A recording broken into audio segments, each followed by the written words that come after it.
आप सभी।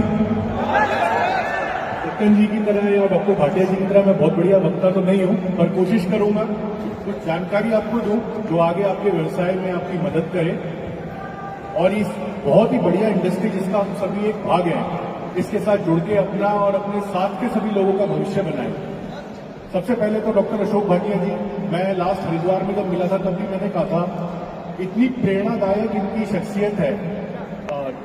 हम लोग अक्सर पढ़ते रहते हैं धीरूभाई अंबानी के बारे में, रतन टाटा के बारे में, पर अगर हम डॉक्टर अशोक भाटिया जी के जीवन से भी प्रेरणा लें, इतनी बातें हमें सीखने को मिलेगी किस तरह अपने दृढ़ विश्वास और दृढ़ शक्ति से आप एक साधारण से बैकग्राउंड से आने के बाद भी अपने लिए एक ऐसी कामयाबी की कहानी लिख सकते हैं जिसके साथ जोड़ के केवल आप ही नहीं बल्कि आपके दोस्त, आपके परिवार, आपके रिश्तेदार भी गर्व महसूस करेंगे। तो एक बार जोरदार तालियां डॉक्टर अशोक भाटिया जी के लिए। और आईएमसी की विरासत को बखूबी आगे बढ़ा रहे हैं सत्यन भाटिया जी, और बड़ी खुशी होती है भारत की पहली स्वदेशी डायरेक्ट सेलिंग कंपनी जो मलेशिया में जाके जिसने अपना बिजनेस स्थापित किया है या शुरुआत करने जा रहे हैं। और जैसा भाटिया जी ने कहा था, भारत की पहली कंपनी है स्वदेशी कंपनी जिसने भारत से बाहर मूव किया है। आपने किसी स्पाइडरमैन मूवी देखी है? स्पाइडरमैन मूवी में एक डायलॉग है, with great power comes great responsibility. महाशक्ति के साथ महाजिम्मेदारी आती है। अब आईएमसी आयुर्वेद का झंडा लेकर मलेशिया जा रही है, तो भी आप सबकी जिम्मेदारी है कि देश की धरोहर को ना केवल आपको अच्छे से आगे प्रमोट करना है बल्कि इंश्योर करना है कि इसमें कोई दाग ना लगे। और आई थिंक आईएमसी का ट्रू मतलब तो मेरे को आज समझ में आया। आईएमसी का मतलब है इंडिया में छा गए, इंटरनेशनल में अब छाना है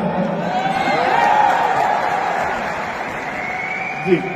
तो जैसा कि मैं बताया गया, मैं इंडियन डायरेक्ट सेलिंग एसोसिएशन का जनरल मैनेजर हूं। Indian direct selling association Bharat में 26 वर्ष पुरानी संस्था है जो कि पूर्ण रूप से डायरेक्ट सेलिंग इंडस्ट्री के लिए ही, के हितों की रक्षा के लिए ही कार्यरत है। और बड़ा गर्व महसूस होता है हमें कहते हुए, इंडियन डायरेक्ट सेलिंग एसोसिएशन की हमारी एक एक मेंबर कंपनी किस तरह से एक लेजिटिमेट तरीके से डायरेक्ट सेलिंग व्यवसाय को किया जाए, इसकी एक उदाहरण होती है। और आईएमसी हमारी एक बहुत ही सम्माननीय सदस्य है। 10 साल के आसपास हम आईएमसी को आईडीएसए की मेंबरशिप एज अ मेंबर हो गए हैं। आईएमसी निरंतर आईडीएसए की सभी गतिविधियों में एक्टिवली पार्टिसिपेट करती है। सत्यन जी का मार्गदर्शन हमें मिलता रहता है, एडवाइस हमें प्रॉपर मिलती रहती है। Thank you so much Satyan ji इसके लिए। स्टार्ट करते हैं डायरेक्ट सेलिंग इंडस्ट्री के बारे में जानने से। सबसे पहले world federation of direct selling association और इंडियन डायरेक्ट सेलिंग एसोसिएशन क्या है? आपने सभी ने इस बारे में सुना होगा। आईडीएसए क्या है, वर्ल्ड फेडरेशन क्या है? आईडीएसए की स्थापना जैसे मैंने बताया वर्ष 1996 में हुई थी और हमारा केंद्रीय कार्यालय नई दिल्ली स्थित है। भारत में 650 से ज्यादा डायरेक्ट सेलिंग कंपनी है। आपको बड़ा आश्चर्य होगा जान के। आईडीएसए की केवल 18 मेंबर कंपनी मेंबर्स हैं। ऐसा नहीं है कि हम अपनी मेंबरशिप हर एक को दे देते हैं। आईडीएसए की मेंबरशिप लेने के लिए एक कंपनी को जेन्युइन डायरेक्ट सेलिंग करने के जितने हमारे मापदंड हैं जो कि वर्ल्ड फेडरेशन ने सेट किए हैं, उन पे बिल्कुल खरा उतरना होता है। हमारा इवैल्यूएशन प्रोसेस इतना स्ट्रिक्ट है कि हम कंपनी के पास्ट फाइनेंशियल रिकॉर्ड्स को इवैल्यूएट करते हैं। कंपनसेशन प्लान के हिसाब से जितना कंपनी पे आउट प्रॉमिस कर रही है, क्या उसने पिछले सालों में दिया है या नहीं दिया है, इन सभी मापदंडों पे जब कोई कंपनी खरी उतरती है तभी आईडीएसए की मेंबरशिप उस कंपनी को दी जाती है। जिस प्रकार भारत से आईडीएसए वर्ल्ड फेडरेशन की एक सदस्य है, उसी प्रकार विश्व में 62 से ज्यादा देशों की direct selling association world federation की सदस्य है। आईडीएसए की जो मेंबर कंपनी, जैसे मैंने आपको बताया, भारत में 650 से ज्यादा डायरेक्ट सेलिंग कंपनी है, पर ये आईडीएसए की 18 मेंबर कंपनीज, एक बार जोरदार तालियां होनी चाहिए, 18 मेंबर कंपनी 60% से ज्यादा पूरे भारत का डायरेक्ट सेलिंग बिजनेस ये 18 मेंबर कंपनीज करती हैं। डायरेक्ट सेलिंग इंडस्ट्री के बात करने से पहले एक बिग पिक्चर या एक बड़ा परिवेश जिसे हम कहते हैं, मैं चाहूंगा थोड़ा सा एक बार हम इसमें भी देखें।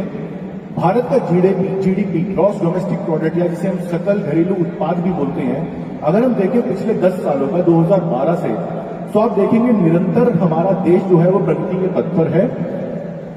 CAGR यानी कंपाउंडेड एनुअल ग्रोथ रेट हमारा जीडीपी जो है हमारे देश का 6.29% की रफ्तार से पिछले 10 वर्षों में बढ़ा है और 2021 में ये 3.17 ट्रिलियन यूएस डॉलर्स हमारे देश का जीडीपी आपका गया है। 1 ट्रिलियन का मतलब होता है 1 लाख करोड़। अब आप अंदाजा लगा दीजिए 3.17 ट्रिलियन डॉलर मतलब 3,17,000 करोड़ हमारे देश में एक साल में जितने भी उत्पाद या सेवाएं दी जाती है उनकी वैल्यू है। अगर हम भारत को कंपेयर करें दुनिया की और बड़ी इकोनॉमी से जिसमें यूएस, चाइना, जापान, जर्मनी है, अगर हम कंपेयर करें अर्थव्यवस्था के 4 प्रमुख पैमानों पर GDP growth, inflation, unemployment rate और डेट टू जीडीपी रेशो, आप देखेंगे भारत जो है उसकी परफॉर्मेंस बाकी इकोनॉमीज के मुकाबले अच्छी है। अनएम्प्लॉयमेंट रेट 8.3%, जैसा कि आप देख रहे हैं ये सभी विकसित इकोनॉमीज में सबसे ज्यादा है और यहां पर डायरेक्ट सेलिंग इंडस्ट्री एक बहुत बड़ा रोल प्ले कर सकती है। हमारे देश में अगर सरकार ये प्रयत्न करे कि सभी को नौकरी मिल जाए, सभी को जॉब मिल जाए, पॉसिबल नहीं है। इसीलिए हमें उद्यमी बनाने पड़ेंगे और उद्यमी भी उस तरह से बनाने पड़ेंगे जहां पर बिना इन्वेस्टमेंट दिए या बिना कोई बहुत ज्यादा समय लगाए कितने आसानी से आप उनको उद्यम क्षमता उनमें डेवलप कर सकते हैं, उनको अपॉर्चुनिटी दे सकते हैं। और इसीलिए आईएमसी जैसी कंपनीज का रोल यहाँ बहुत बड़ा हो जाता है। आपको उद्यमी बनाने पड़ेंगे क्योंकि जॉब हर एक को सरकार नहीं दे पाएगी। भारत को अगर हम पूरे विश्व की इकोनॉमी से अगर हम भारत को कंपेयर करें तो 2021 में विश्व की जो जीडीपी आंकी गई थी वो तकरीबन 96.10 ट्रिलियन डॉलर्स के आसपास मापी गई थी। भारत की इकोनॉमी, जैसे मैंने पिछली स्लाइड में आपको दिखाया, 3.17 ट्रिलियन यूएस डॉलर्स आंकी गई थी। 2012 में जहां भारत विश्व की इकोनॉमी में 2.42% शेयर रखता था, 2021 तक आते आते ये शेयर बढ़ के भारत का 3.29% हो चुका है। जहां विश्व की इकोनॉमी केवल 2% या लगभग 2.72% के आसपास से तरक्की कर रही है, भारत एक अलग कहानी रच रहा है। भारत की इकोनॉमी 6.5% के आसपास की तेजी से प्रगति कर रही है और निश्चय ही भविष्य बहुत उज्जवल है।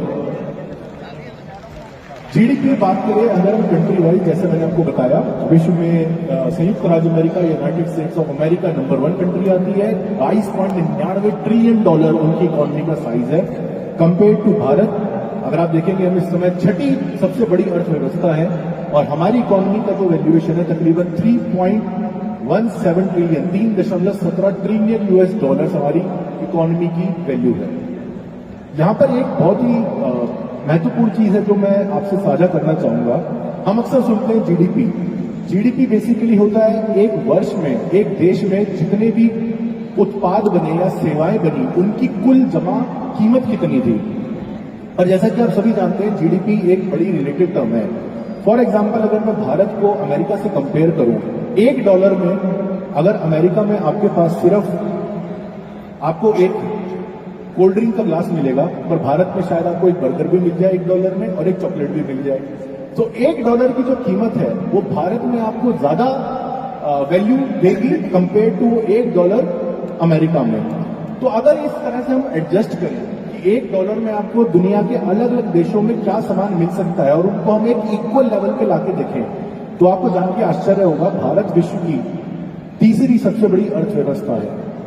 अगर हम इक्वल पैरामीटर पे नापें तो भारत की इकोनॉमी की वैल्यूएशन जो निकल के आती है वो आती है 10.21 ट्रिलियन यूएस डॉलर। जैसा मैंने आपको पहले बताया था, 1 ट्रिलियन का मतलब होता है 1 लाख करोड़।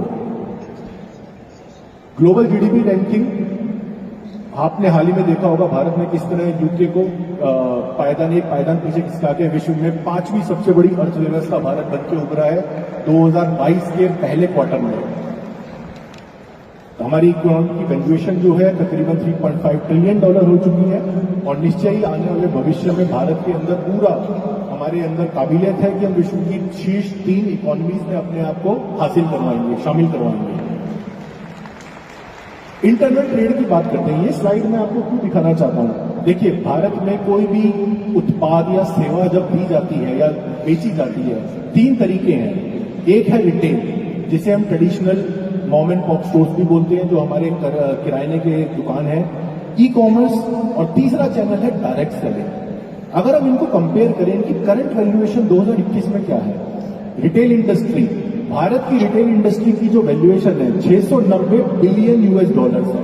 और पूरे भारत के इंटरनल ट्रेड का रिटेल सेक्टर जो है वो 92.2% के आसपास शेयर रखता है। ई कॉमर्स की करंट वैल्यूएशन है 55 बिलियन US डॉलर्स और भारत के कुल इंटरनल ट्रेड का ई कॉमर्स 7.35% शेयर रखता है। डायरेक्ट सेलिंग की इस समय वैल्यूएशन है 3.25 बिलियन US डॉलर्स और इकोनॉमी हमारे इंटरनल ट्रेड में डायरेक्ट सेलिंग 0.5% से थोड़ा सा कम शेयर रखती है। इस स्लाइड से आप क्या जानकारी या क्या आप समझ सकते हैं? आपका कंपटीशन दूसरी डायरेक्ट सेलिंग कंपनीज नहीं है। बहुत लोग इस बात को सोचते हैं कि हमारा जो कंपटीशन है वो दूसरी डायरेक्ट सेलिंग कंपनीज से है। बिल्कुल नहीं। आपका कंपटीशन है ई कॉमर्स से, आपका कंपटीशन है ट्रेडिशनल रिटेल से। ई कॉमर्स आपको कहां पे बीट कर पा रहा है? शायद वो बेटर डिलीवरी दे रहा है, शायद वो बेटर कस्टमर सर्विस दे रहा है।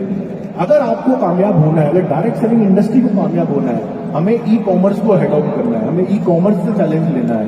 बाकी डायरेक्ट सेलिंग कंपनीज के लिए बहुत प्ले फील्ड है, हिंदुस्तान बहुत बड़ा देश है, सबके लिए बिजनेस है। अगर हम भविष्य की बात करें, आने वाले अगले 10 सालों में ये इंटरनल ट्रेड के जो 3 सेक्टर है ये कहां पर पहुंचने की संभावना है? तो 2021 की वैल्यूएशन जैसे मैंने आपसे बताई, 2030 तक उम्मीद है, जो हमारे एक्सपर्ट्स का मानना है कि रिटेल सेक्टर की जो वैल्यूएशन है वो बढ़ के $1800 बिलियन हो जाएगी। यानी कि रिटेल सेक्टर हमारे देश का तकरीबन 11.5% की आज तेजी से बढ़ेगा। ई कॉमर्स सबसे तेजी से बढ़ने वाले सेक्टर्स में रहेगा 22.5% के आसपास। डायरेक्ट सेलिंग रिटेल से ज्यादा तेजी से बढ़ रही है, तकरीबन 15.5% की तेजी से डायरेक्ट सेलिंग बढ़ रही है और उम्मीद है 2030 तक $12 बिलियन की इंडियन डायरेक्ट सेलिंग इंडस्ट्री की वैल्यूएशन हो जाएगी।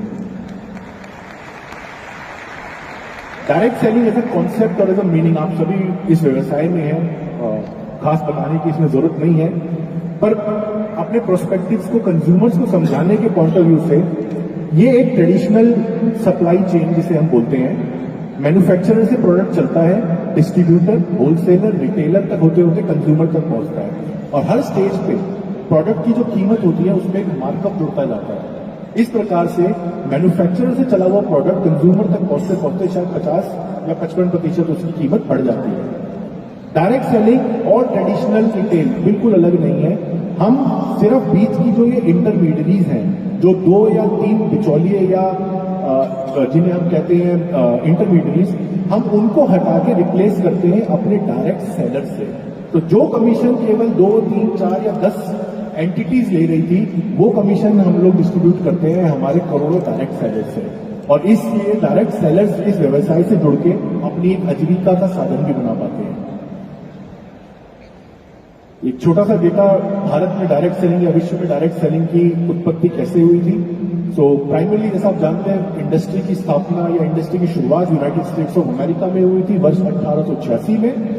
1925-1960 के दशक तक आते आते शुरुआत में डायरेक्ट सेलिंग कंपनीज में प्रोडक्ट पोर्टफोलियो बहुत लिमिटेड थे, पर 1970 तक आते आते प्रोडक्ट पोर्टफोलियो डाइवर्सिफाई हुए, इंडस्ट्री का टर्नओवर बढ़ा, नई कंपनीज आई। 96 तक आते आते डायरेक्ट सेलिंग इंडस्ट्री विधिवत रूप से भारत में स्थापना हुई और 2010 में भारतीय डायरेक्ट सेलिंग 2015 में 10,000 करोड़ का हमने आंकड़ा पार किया था। अगर हम ग्लोबल डायरेक्ट सेलिंग सेल्स की बात करें, विश्व में डायरेक्ट सेलिंग की इस समय कितनी सेल है? लास्ट 4 वर्षों का आंकड़ा आपके सामने स्लाइड पर है। जैसा कि आप देख सकते हैं, वर्ष 2018 में 186.9 बिलियन $1 बिलियन मतलब 100 करोड़ $, और 2021 में जो ग्लोबल डायरेक्ट सेलिंग इंडस्ट्री की वैल्यूएशन आकी गई थी वो है तकरीबन 186.1 बिलियन $। यहां पर आप देखेंगे वर्ष 2018 से 19 के बीच में इंडस्ट्री में ड्रॉप आया था। इसका लार्जली कारण था चाइना विश्व में डायरेक्ट सेलिंग का दूसरा सबसे बड़ा व्यापार है और 2018-19 में वहां के कुछ सरकार के निर्णयों की वजह से डायरेक्ट सेलिंग इंडस्ट्री काफी इफेक्ट हुई और चाइना में ड्रॉप की वजह से पूरे विश्व की डायरेक्ट सेलिंग सेल्स ड्रॉप हुई। अगर हम चाइना का डेटा हटा दें तो नीचे एक और आंकड़ा आपको मैंने दिया हुआ है, तो आप देखेंगे निरंतर डायरेक्ट सेलिंग इंडस्ट्री जो है वो प्रगति कर रही है। कौन कौन से रीजन कंट्रीब्यूट करते हैं या कौन कौन से महाद्वीप कितना प्रतिशत डायरेक्ट सेलिंग सेल्स में कंट्रीब्यूट करते हैं? एशिया महाद्वीप जो है वो सबसे आगे है, तकरीबन 42% global direct selling sales Asia महाद्वीप से आती है। एशिया महाद्वीप के बाद यूरोपियन रीजन आता है। यूरोपियन महाद्वीप 21% विश्व की डायरेक्ट सेलिंग सेल्स यूरोप से आती है। अमेरिका, जिसमें नॉर्थ अमेरिका, साउथ अमेरिका शामिल है, 36% डायरेक्ट सेलिंग अमेरिका, और अफ्रीका और मिडल ईस्ट एक उभरता हुआ रीजन है, तकरीबन 1% डायरेक्ट सेलिंग सेल्स इस रीजन से आती है। कौन सी प्रोडक्ट कैटेगरीज ग्लोबली सबसे ज्यादा डायरेक्ट सेलिंग के माध्यम से बेची जाती हैं? वेलनेस सबसे ज्यादा सेलेबल प्रोडक्ट कैटेगरी है। 35% विश्व की direct selling sales wellness category से आती है। वेलनेस के बाद आता है कॉस्मेटिक्स। 25% सेल जो है ग्लोबली वो कॉस्मेटिक्स से आती है। House hold goods 16%, clothing 5%। Bharat में फाइनेंशियल सर्विसेज डायरेक्ट सेलिंग के माध्यम से नहीं बेची जा सकती। आई थिंक डॉक्टर भाटिया जी ने भी और सत्यन जी ने भी बार बार कहा है, क्रिप्टो का मॉडल और डायरेक्ट सेलिंग का मॉडल ये एक डिजास्टर है। ये कॉम्बिनेशन अपने आप में बहुत ही घातक है। भारत में कोई भी फाइनेंशियल सेवा, वित्तीय सेवा डायरेक्ट सेलिंग के माध्यम से बेचना इलीगल है, मना है। अगर आपको कोई भी अप्रोच करता है, मेरी आपसे विनती रहेगी कृपया वहां से भाग जाइए, जितने दूर भाग सकते हैं। बिल्कुल आपको इसमें नहीं पड़ना है। और भी बहुत सारी कैटेगरीज हैं विश्व में जो कुल मिला के 15% के आसपास, जिसमें एग्रीकल्चर है, बुक्स है, स्टेशनरी है, ये सब कैटेगरीज भी विश्व में तकरीबन मिला के 15% के आसपास सेल करती हैं। पूरे विश्व में इस समय 12 करोड़, लगभग 13 करोड़ डायरेक्ट सेलर्स हैं।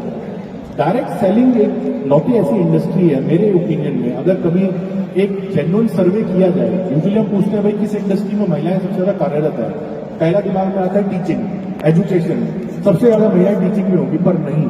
अगर कभी इवेल्युएट किया जाए तो डायरेक्ट सेलिंग में सबसे ज्यादा महिलाओं को एक आजीविका का साधन प्रोवाइड कर रही है, सबसे ज्यादा महिलाएं इस इंडस्ट्री से जुड़ी हुई है। विश्व में 13 करोड़ जो हमारे डायरेक्ट सेलर्स हैं, उसमें 26% केवल पुरुष हैं और 74% हमारी महिला डायरेक्ट सेलर्स हैं।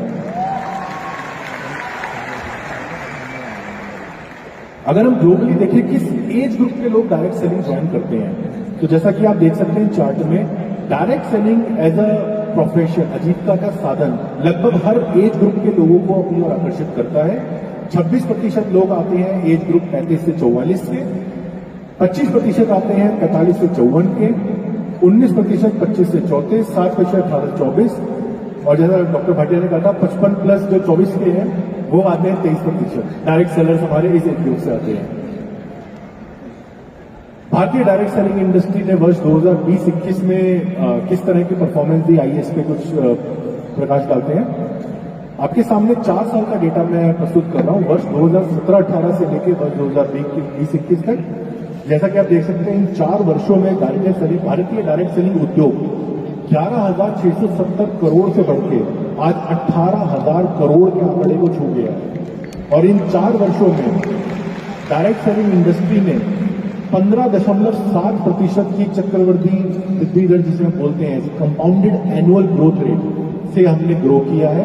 और इसी आंकड़े के आधार पर हमने एस्टीमेट लगाया है कि 2030 तक, जो मैंने आपसे पहले शेयर किया था, डायरेक्ट सेलिंग इंडस्ट्री का भविष्य काफी भारत में उज्जवल रहेगा।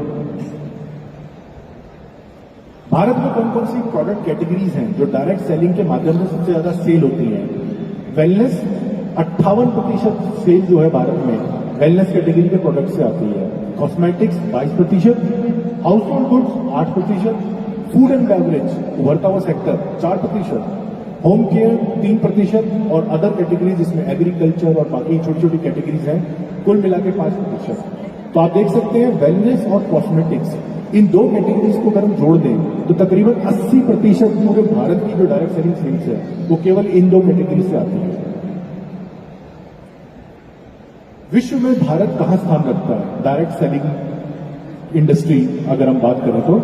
मैं आपके सामने सबसे पहले 2019 का डेटा प्रस्तुत करता हूं।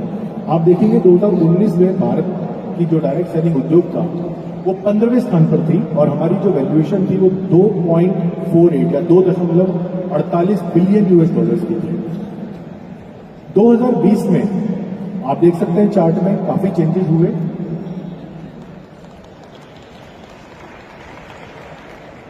जी, भारत ने 15 से छलांग लगाई 12वें स्थान तक। भारत की 2020 में जो इंडस्ट्री की वैल्यूएशन थी वो तकरीबन 3.2 बिलियन US आती गई थी। 2021 में ये खासकर वो वर्ष है जब कोरोना काल ने काफी सेल्स को प्रभावित किया था, काफी इंडस्ट्रीज को प्रभावित किया था। हालांकि भारत ने अपना 12वां स्थान रिटेन रखा, पर हमारी जो इंडस्ट्री की वैल्यूएशन है 3.25 करोड़ बिलियन यूएस डॉलर्स हमारी इंडस्ट्री की वैल्यूएशन मापी गई थी। डायरेक्ट सेलिंग इंडस्ट्री कोरोना काल में एक लौती शायद ऐसी इंडस्ट्री निकल के आई है जिसने ना केवल वृद्धि दर्ज करी, बल्कि हमारे एक सर्वे के मुताबिक केवल 6 महीने के कार्यकाल में 25 लाख से अधिक लोगों ने डायरेक्ट सेलिंग इंडस्ट्री को एज अ कंज्यूमर ज्वाइन किया।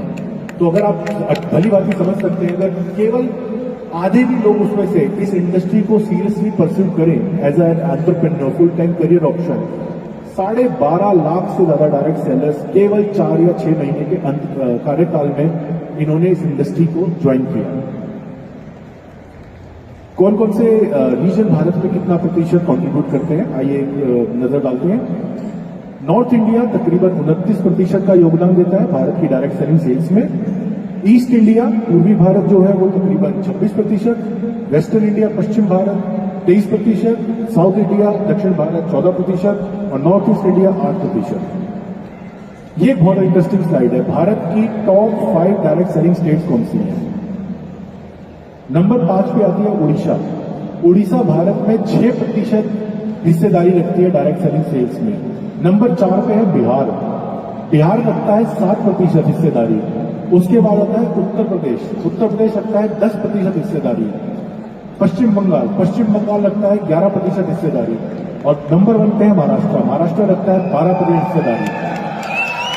इस स्लाइड में जो देखने वाली या विशेष रूप से ध्यान देने वाली जो जानकारी है, देखिए महाराष्ट्र जो है, महाराष्ट्र लगभग हर व्यवसाय में, हर इंडस्ट्री में हमेशा अग्रणी रहा है। बड़ा बाकी स्टेट्स देखिए, वेस्ट बंगाल, बिहार, उड़ीसा, इन्हें बाकी इंडस्ट्रीज में शायद पिछड़ा हुआ स्टेट बोलते हैं, पर नहीं, डायरेक्ट सेलिंग इंडस्ट्री के लिए ये अग्रणी स्टेट्स हैं। ये वो स्टेट्स हैं जो डायरेक्ट सेलिंग उद्योग की प्रगति में बिल्कुल ये स्टेट्स जो है ड्राइवर सीट पे हैं, और ये स्टेट जो है भारत में डायरेक्ट सेलिंग को आगे लेकर जाएंगे। भारत में कितने डायरेक्ट सेलर्स हैं active full time? Last estimate के मुताबिक भारत में लगभग 80 lakh active full time direct sellers हैं। ग्लोबली जैसा आपको याद होगा 74% महिला डायरेक्ट सेलर थी, 26% पुरुष डायरेक्ट सेलर थे। भारत में भी तकरीबन 24 सालों तक कमोवेश यही स्थिति रही थी। महिला डायरेक्ट सेलर उद्योगों की संख्या बहुत ज्यादा थी। ट्रेंड किस कब से चेंज होना शुरू हुआ? ट्रेंड चेंज होना शुरू हुआ 2017-18 से। 2017-18 में 51% महिलाएं थी और 49% थे पुरुष। 2018-19 में 26 वर्षों में पहली बार 50-50% हुई और 2020-21 में आज 53% पुरुष डायरेक्ट सेलर्स हैं और 47% वुमेन डायरेक्ट सेलर्स हैं। अगर इस स्लाइड से हम एक जानकारी लेना चाहें तो हमारी जो काम की जानकारी एज अ सिफोलॉजिस्ट अगर हम समझने की कोशिश करें, 25 वर्षों तक डायरेक्ट सेलिंग को शायद समझा जाता था एक एडिशनल सोर्स ऑफ इनकम, कि घर का पुरुष जो है वो अपनी जॉब कर रहा है, व्यवसाय कर रहा है, महिला जो है क्योंकि वो घर पे उसके पास समय है तो उसने डायरेक्ट सेलिंग व्यवसाय से जुड़कर एक एडिशनल इनकम करी। पर जब 53% पुरुष अब इस डायरेक्ट सेलिंग व्यवसाय से जुड़ चुके हैं, यानी कि डायरेक्ट सेलिंग को अब घर की ओनली सोर्स ऑफ इनकम के तौर पे भी देखा जाने लगा है। यानी कि अब और कोई नहीं ऐसा कि कोई नौकरी चल रही है, व्यवसाय चल रहा है, साथ में डायरेक्ट सेलिंग चल रही है, नहीं। इसका मतलब है कि घर का अब इकलौता जो आजीविका का साधन है वो डायरेक्ट सेलिंग इंडस्ट्री बनती जा रही है। अगेन ग्लोबली अगर हमने देखा था एज वाइज स्प्लिट, तकरीबन वही स्थिति भारत में भी है। डायरेक्ट सेलिंग व्यवसाय से जुड़े हमारे डायरेक्ट सेलर लगभग हर एज ग्रुप से आते हैं। 18 से 24, जैसा कि आप जानते हैं 18 से कम उम्र का व्यक्ति भारत में डायरेक्ट सेलिंग उद्योग से नहीं जुड़ सकता, डायरेक्ट सेलिंग नहीं कर सकता। 18 से 24 18%, 25 से 34 30%, 35 से 44 28%, 45 से 54 16% और 55 से अधिक 8% के आसपास हमारे डायरेक्ट सेलर्स इन एज ग्रुप से आते हैं। आप सभी को ज्ञात होगा दिसंबर 2021 में भारत सरकार ने consumer protection direct selling rules notify कर दिए हैं, जो कि इस इंडस्ट्री के लिए अब एक गाइडिंग लॉ है। मैं कुछ इंपॉर्टेंट प्रोविजंस आपके साथ रखना चाहूंगा, जो आई एम श्योर आप अपना व्यवसाय बढ़ाते टाइम आप इनको बिल्कुल अपने संज्ञान में रखिएगा और इनका बारे में ध्यान रखिएगा। 4 कैटेगरीज के ऊपर हम अगर बात करें पहली हम बात करेंगे कंपनी इनकॉर्पोरेशन, ये आपके लिए क्यों जरूरी है। बहुत बार होगा आपको शायद और कंपनीज अप्रोच करेंगी डायरेक्ट सेलिंग व्यवसाय के लिए। डायरेक्ट सेलिंग रूल्स के अंदर कंपनीज के लिए भी कुछ कंप्लायंसेज हैं, बिजनेस ऑपरेशन से रिलेटेड कुछ कंप्लायंसेज हैं, आपका डायरेक्ट सेलर्स के साथ कॉन्ट्रैक्ट कैसा होगा उसके लिए कंप्लायंसेज हैं, प्रोडक्ट एंड सर्विसेज आप कैसे सेल करेंगे उसके लिए कंप्लायंसेज हैं, और कुछ और महत्वपूर्ण है। सबसे पहले हम बात करें डायरेक्ट सेलिंग एंटिटी आपको कैसे शुरुआत करनी है। देखिए, पार्टनरशिप फर्म हो, कंपनी रजिस्टर्ड है, लिमिटेड लायबिलिटी पार्टनरशिप है, केवल वही कंपनी जो है डायरेक्ट सेलिंग कर सकती है। सोल प्रोप्राइटरीशिप, अगर कोई व्यक्ति आपको कहता है कि मैं अपनी डायरेक्ट सेलिंग कंपनी शुरू करना चाहता हूं, प्रोप्राइटरीशिप मुझे ज्वाइन कीजिए, भारत में सोल प्रोप्राइटरशिप में आप डायरेक्ट सेलिंग व्यवसाय नहीं कर सकते। कंपनी का कम से कम भारत में एक ऑफिस होना चाहिए। कंपनी के पास सबसे जरूरी बात, बहुत बार हमने देखा है आईडीएससी में हमारे पास अक्सर कंप्लेंट्स आती रहती है, शिकायत आती रहती है। डायरेक्ट सेलिंग कंपनी लोग शुरू करते हैं, चाइना से माल उठाया या बाहर से उठाया और एज इट इज सेल करना शुरू कर दिया। डायरेक्ट सेलिंग रूल्स के हिसाब से कंपनी आपको कमीशन केवल उन्हीं प्रोडक्ट्स पे दे सकती है जिसका उनके पास ट्रेडमार्क है। जिस प्रकार आईएमसी के हर प्रोडक्ट पे आईएमसी का लोगो बना होता है, ये पहचान है कि उस प्रोडक्ट को, उस ब्रांड को आईएमसी ओन करती है, इसलिए आपको तो आईएमसी कमीशन दे सकती है। अगर कोई कंपनी आपको प्रोडक्ट दे रही है जिसपे उन्होंने चाइना से उसको इंपोर्ट किया और यहां सेल करके स्टार्ट कर दिया, कमीशन देना बिल्कुल इलीगल है। आप ऐसी कंपनी के साथ बिल्कुल नहीं, आपको सतर्क रहना है। वेबसाइट, हर कंपनी को अपनी वेबसाइट पे कुछ जानकारी है जो कि आम डायरेक्ट सेलर्स की जानकारी के लिए उनको रखनी है। आप आईडीएससी की वेबसाइट पे भी देख सकते हैं, कुछ मैंने यहाँ स्लाइड में भी देने की कोशिश करी है। और अगेन मैं बताते हुए मुझे बड़ी खुशी है कि हमारी आईडीएससी की मेंबर कंपनीज और आईएमसी ने अपनी वेबसाइट जो है बिल्कुल नियमों के हिसाब से अपडेट करी है। जितने भी कंप्लायंस डॉक्यूमेंट्स हैं, आपको कंपनी के बारे में जानकारी चाहिए, आप आईएमसी की वेबसाइट पे जा सकते हैं। वहां कंप्लायंस डॉक्यूमेंट्स का एक सेक्शन होगा, एक लिंक होगा, वहां जाके आप इन सभी डॉक्यूमेंट्स को चेक कर सकते हैं।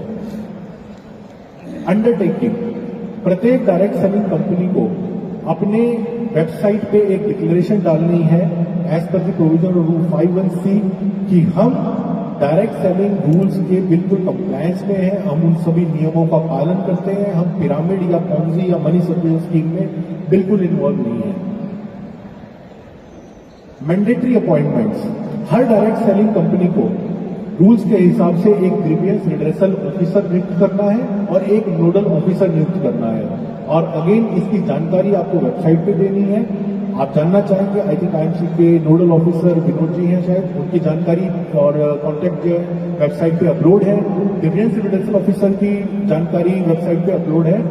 आपका कोई भी कंपनी से ग्रीवियंस हो, आप ग्रीवियंस रिड्रेसल ऑफिसर को कॉन्टैक्ट कर सकते हैं और नियमबद्ध कंपनी को एक निश्चित समय में आपका ग्रीवियंस दूर करके देना है।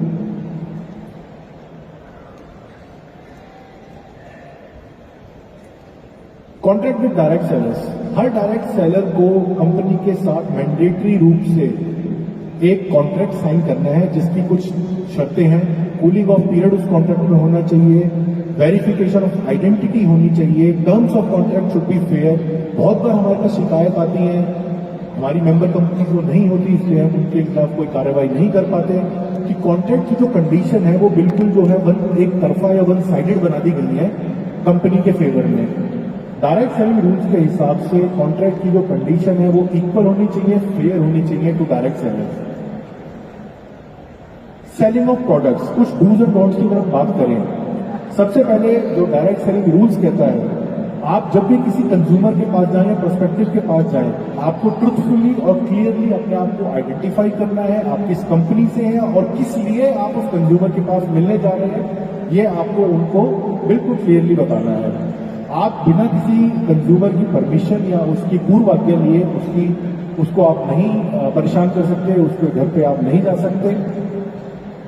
आपको प्रोडक्ट के बारे में, एक्सचेंज पॉलिसी, रिटर्न पॉलिसी के बारे में बिल्कुल एक्यूरेट और पूरी जानकारी अपने कंज्यूमर्स को देनी है, ये रूल में लिखा हुआ है।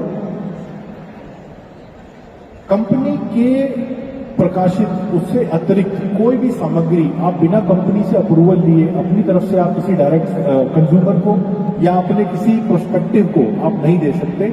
अगर आपने कोई भी एक मटेरियल बनाया है, आपको उसको कंपनी को दिखाना है, कंपनी से आपको अप्रूवल लेनी है।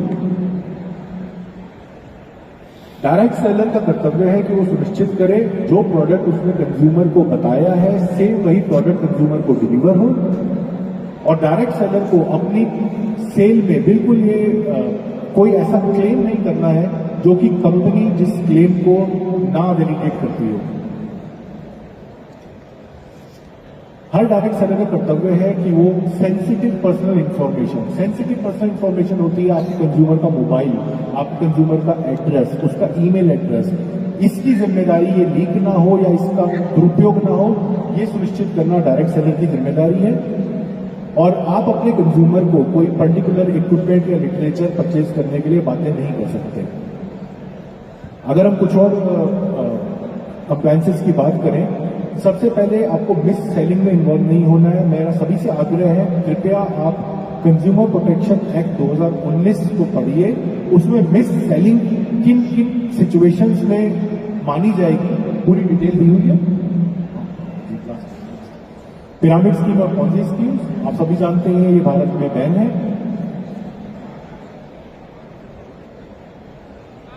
जी।